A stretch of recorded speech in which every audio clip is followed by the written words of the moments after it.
Welcome to the Deep Dive. Ready to go deep on a theological mystery. That's intriguing. Let's hear it. So we've got this transcript you gave us Oh, yeah. of a debate between Ahmed Deedat, Deedat, okay. an Islamic scholar, Okay. and Robert Douglas, Okay. a Christian minister, Got it. about the crucifixion of Jesus. A real head-to-head, huh? It's a clash of titans, I bet. with both sides using the Bible itself to make their case. That's fascinating, using the same text to argue opposite points.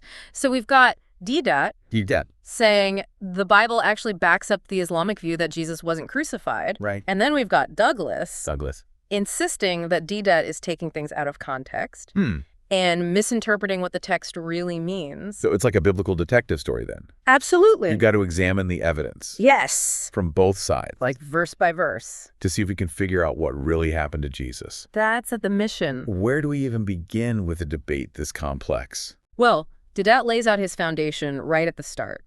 He really emphasizes that Islam absolutely believes in Jesus as a prophet, Okay. but differs from Christianity on three major points. 3 points. The original sin, Right. divinity of Christ, Okay. and of course the crucifixion itself. So he goes straight for the heart of Christian belief then. Exactly, no pulling punches. And then from there, he dives right into his argument Okay. that Jesus was not crucified. He even uses this term, What term?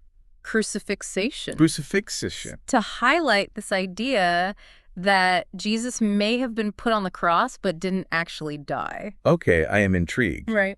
How does he back that up, though? Yeah. Does he have any evidence Well, beyond just saying, nope, didn't happen? he uses a few different strategies. First, he points to what he sees as inconsistencies within the Bible itself. Oh, interesting. For example, he brings up the story of Jonah.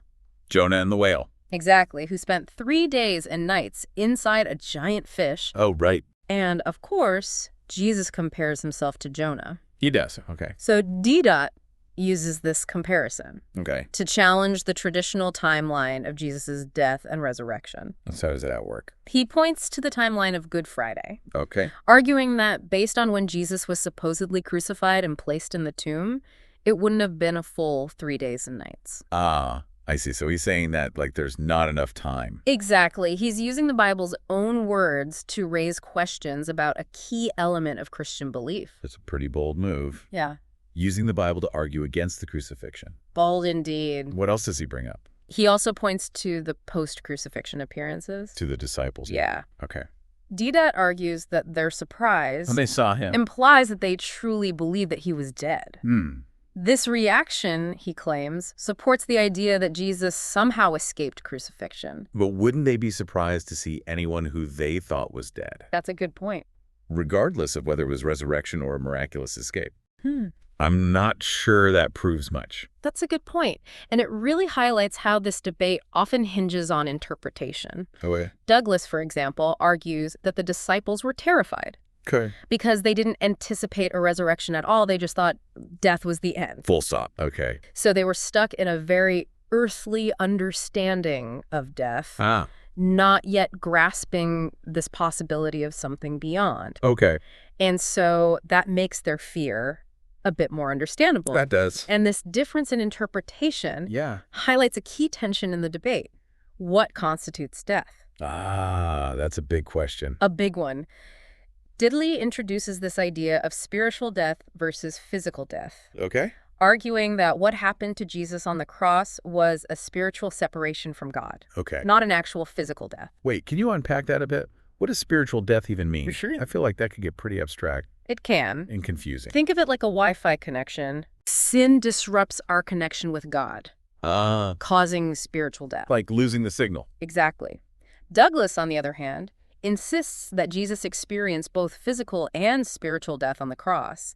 And this is where the concept of atonement comes in, this idea that a sacrifice is needed to repair this broken relationship between God and humanity caused by sin. Ah, so that's where the theological differences really start to take shape. Yes. Deedat is saying there's no need for a blood sacrifice Right. because God forgives directly, Right. while Douglas is saying that God's justice requires atonement. You got it. And to further emphasize his point about spiritual death, Okay. Deedat points out how often the word alive is used Oh, interesting. to describe Jesus after the crucifixion. He's basically saying If the Bible keeps saying Jesus is alive, Right. how can you say he actually died? It's like he's using the Bible's own language to poke holes in the traditional Christian interpretation Precisely. of the resurrection. Exactly. Deedat is very methodical in his approach, and he clearly knows the Bible well. It can be quite persuasive, especially if someone isn't familiar with the nuances of biblical interpretation. This is where it gets really interesting. Yeah. Because now we have Douglas stepping in Right. to defend that traditional Christian view. Yes. How does he respond to all of this? Well, he starts by addressing the very foundation of Deedat's argument, Which is? the reliability of the Bible. Okay. Douglas acknowledges that there are variations in translations and manuscripts, Right. but argues that the core message remains consistent. He's essentially saying, before we argue about interpretations, Right. let's agree that the source material itself is trustworthy. That makes sense. You can't have a productive debate if you're constantly questioning Right. the validity of each other's sources. Exactly. And then Douglas gets specific. Yeah. He directly challenges Deedat's interpretations, point by point. Oh, okay. For example, remember how Deedat used the story of Jonah to challenge the crucifixion timeline? Right. Well, Douglas counters by saying that the story of Jonah should be understood as an allegory, not a literal account. Okay. He's saying that Deedat is getting hung up on the details Right. and missing the deeper spiritual meaning. So he's accusing Deedat of taking the Bible too literally. Yeah. Like someone trying to calculate the exact dimensions of Noah's Ark That's a great analogy. instead of focusing on the message of faith and obedience. Exactly. And he even challenges Deedat's very rigid timeline of Jesus's time in the tomb, Okay. pointing out that time descriptions in the Bible Yeah. aren't always meant to be taken as precise measurements. So it sounds like Douglas is trying to shift the focus Yes. from a literal reading of the text Right. to a more symbolic or metaphorical understanding. Exactly. He's saying that Deedat's interpretation is too narrow, and that there's a much richer meaning to be found if you look beyond the surface. This is shaping up to be a real battle of interpretations. It is. Where do they go from here? Well, to support his view of the crucifixion, Okay. Douglas brings in other parts of the Bible, Okay. specifically from the Old Testament. Uh-huh. He draws parallels between the story of Abraham and Isaac, where God asks Abraham to sacrifice his son, Right. and the Passover lamb, Okay. both of which foreshadow God's provision of Jesus as the ultimate sacrifice.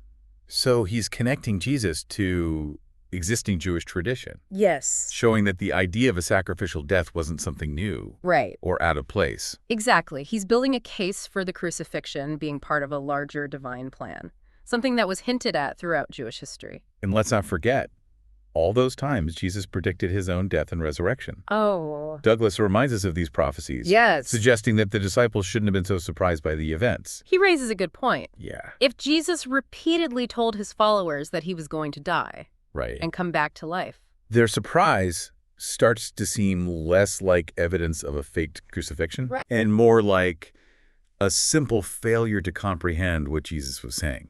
Maybe they just couldn't wrap their heads around the idea. Like they were expecting a political revolution, not a spiritual transformation. Right. Their expectations were completely off. That's a great way to put it.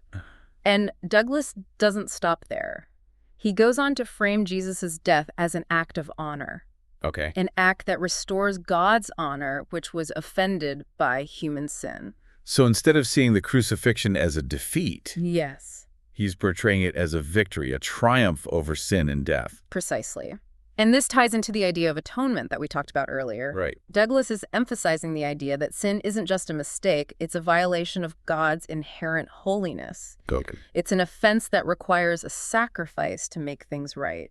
This really highlights a key difference in how Deedat and Douglas understand the nature of God. It does. Deedat focuses on God's mercy and forgiveness, Right. while Douglas emphasizes God's justice Right. and the need to atone for sin. That's a crucial distinction, and it shapes their entire understanding of the crucifixion. Okay, I'm starting to see how these seemingly small differences in interpretation can lead to vastly different conclusions. It can.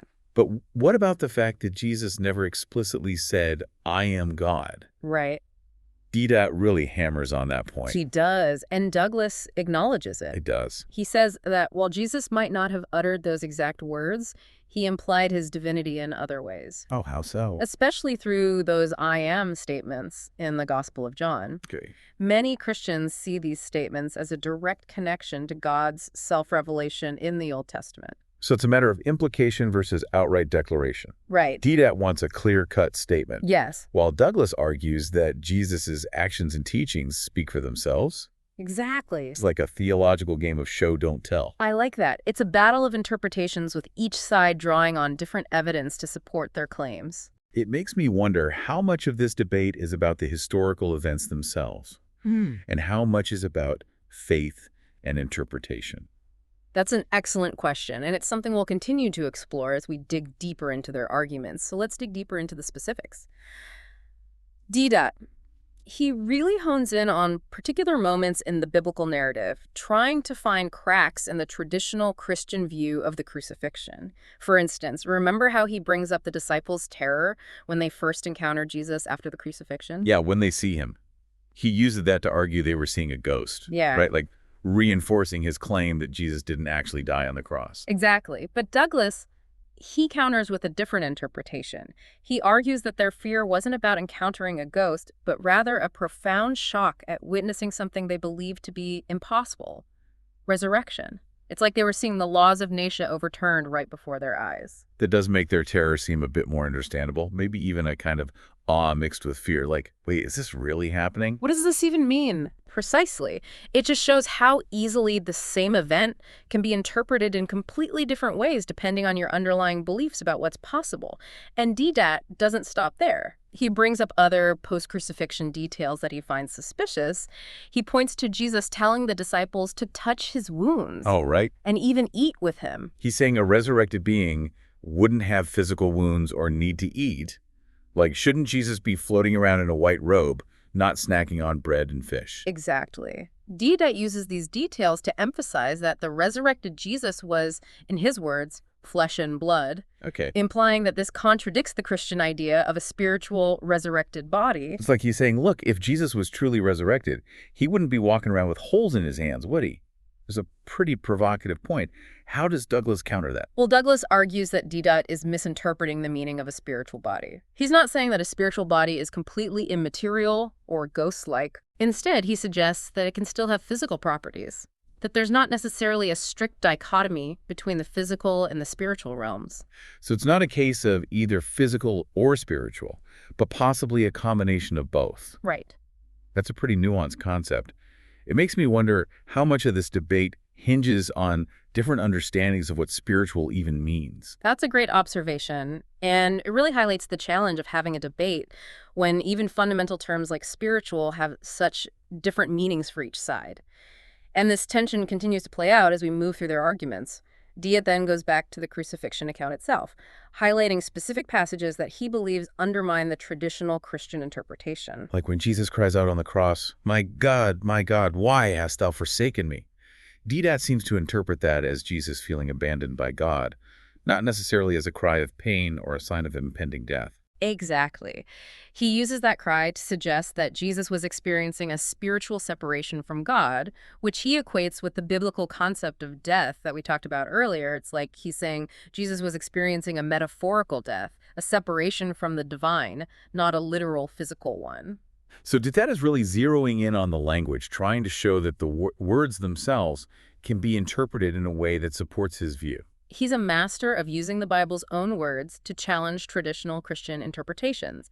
He even brings up the fact that the Roman soldiers didn't break Jesus's legs, which was common practice during crucifixion to hasten death. Yeah. He sees this as further evidence that Jesus didn't actually die on the cross. Deedat's attention to detail is really impressive.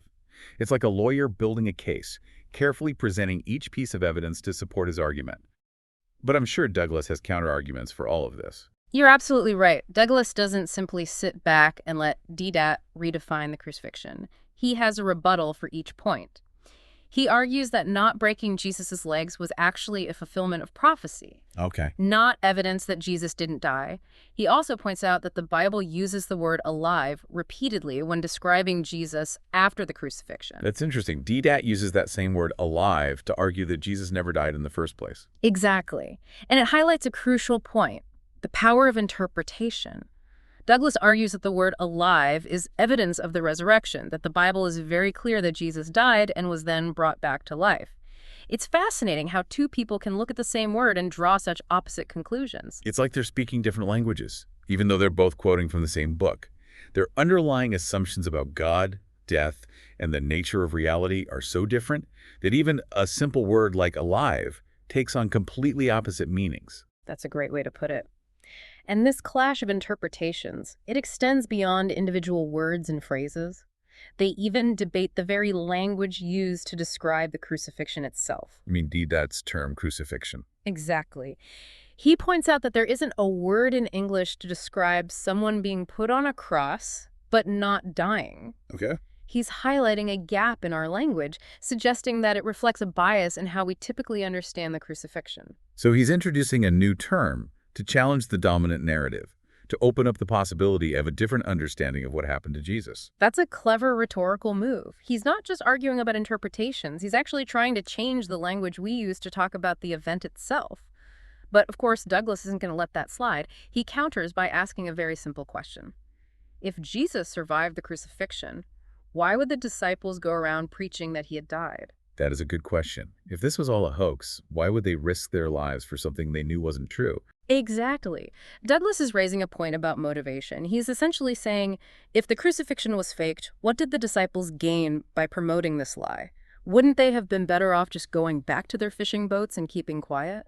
It seems like Douglas is arguing that the disciples' willingness to die for their belief in the resurrection suggests they were convinced it actually happened.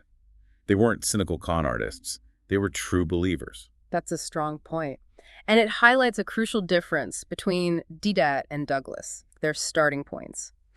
Deedat begins with the premise that the Quran is the final and uncorrupted revelation from God. Okay. And he interprets the Bible through that lens. Douglas, on the other hand, takes the Bible as the divinely inspired word of God and interprets everything else through that lens. So they're both approaching the text with very different sets of assumptions. They are. It's like they're playing two different games with the same set of pieces.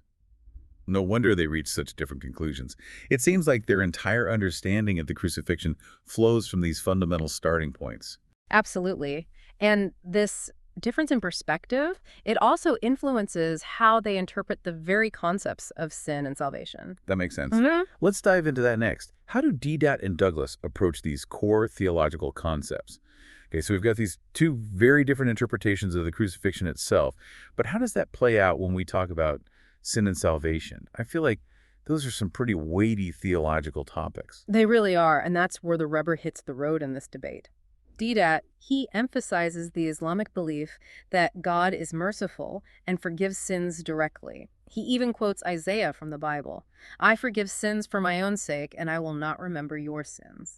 So he's using the Bible itself to argue that there's no need for a blood sacrifice to atone for sin. That's a pretty audacious move. It is. He's saying God's forgiveness is a free gift. It's not something that has to be earned through a sacrifice. It's a very different understanding of God's relationship with humanity compared to the Christian view that Douglas presents. So how does Douglas approach sin and salvation then? Douglas focuses on the idea that humanity has offended God's honor, and this offense requires atonement. He compares it to the concept of honor in some cultures, where a serious offense can only be resolved through a sacrifice or a gesture of equal weight. It's a powerful analogy. He's saying that sin isn't just a mistake, it's a violation of God's inherent holiness and justice. It's like an insult to God's very being. Exactly. And that violation, he argues, creates a separation between humanity and God. A chasm that needs to be bridged. Precisely. And that's where Douglas says Jesus comes in. He bridges that separation by willingly taking the punishment for sin upon himself. He becomes the sacrificial lamb, the ultimate atonement for humanity's transgression against God.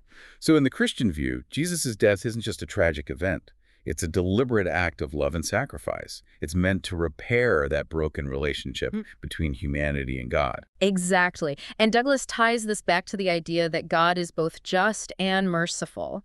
He says that the crucifixion satisfies God's justice by punishing sin, but it also demonstrates God's mercy by providing a way for forgiveness.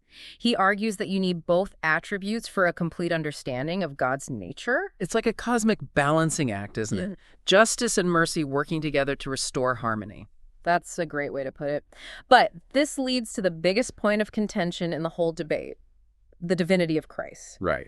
Deedat consistently challenges this Christian belief that Jesus is God, pointing out that Jesus never explicitly said, "I am God," during his ministry. Which, to be fair, he didn't. Yeah, But Douglas points to those I am statements in the Gospel of John, right. arguing that those statements, along with Jesus' other actions and teachings, point to his divinity. Right, becomes a question of implication versus outright declaration. Deedat wants a clear and unambiguous statement, Okay. while Douglas argues that Jesus' actions and teachings, they speak for themselves. But Deedat insists that these claims of divinity were later additions to the Bible, not the actual words of Jesus. He even brings up the fact that some biblical scholars question the authenticity of certain passages. And Douglas doesn't deny that there are variations in biblical manuscripts and, different interpretations among scholars.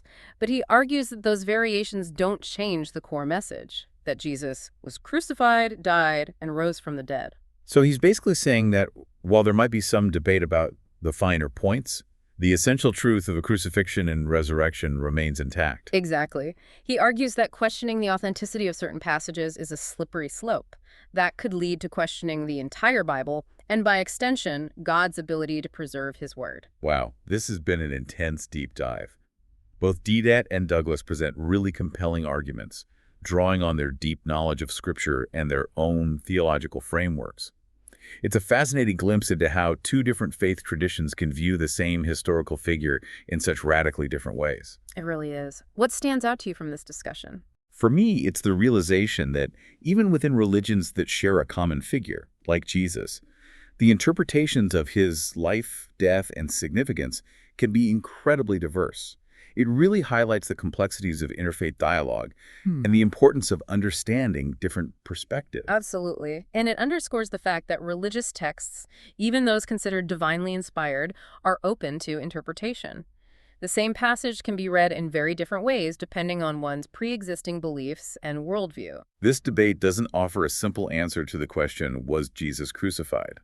Instead, it reveals how profoundly our beliefs shape our understanding of historical events and sacred texts. It really does. It invites us to consider how our own cultural backgrounds and personal assumptions influence the way we read and interpret religious texts. And perhaps even more importantly, it challenges us to engage in respectful dialogue, even when encountering viewpoints that differ dramatically from our own. So what further questions does this conversation spark for you? What would you like to explore further after hearing these two perspectives?